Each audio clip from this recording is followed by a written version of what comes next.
আসসালামু আলাইকুম ভাই বোনেরা, সবাই কেমন আছেন? আশা করি আছেন ভালো। আপনাদের দোয়ায় আমি ভালো আছি। নতুন করে ভিডিও নিয়ে আবারও আপনাদের মাঝে চলে আসলাম। ভিডিওটা ভালো লাগলে অবশ্যই বোন মনে করে একটু লাইক কমেন্ট শেয়ার করেন, অন্যজনকে দেখার সুযোগ করেন। ভাই বোনেরা টেনে টেনে দেখবেন না, ভিডিওটা হাতে একটু সময় নিয়ে ভিডিওটা দেখেন। আমি অনেক কষ্ট করি দুপুরবেলা ভিডিওটা বানাইলাম আপনাদের দেখার জন্য। তো যাই হোক, আসলে মরিচ নাড়ি দিছিলাম এই ছাদে। তা আমাদের এই ছাদে হলো মরিচ আছে। তো এই প্রতিদিনের 3টে 2:30টার সময় বৃষ্টি আসে। জহরের নামাজ পড়লাম, গোসল করলাম, করার পর মনে করলাম মরিচগুলো নিয়ে আসি, একটু শুয়ে পড়ি, হয়তো চোখ নাকি আসতে পারে, আমার মরিচগুলো ভিজে যাবে। তা আসলে সেটাই হলো, আমি ঘরে চলে আসছি, বৃষ্টিটাও চলে আসছে।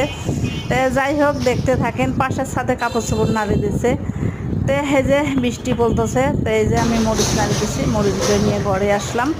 তো ভিডিওটা ভালো লাগলে অবশ্যই বোন মনে করে একটা লাইক কমেন্ট শেয়ার করেন ভাই বোনেরা।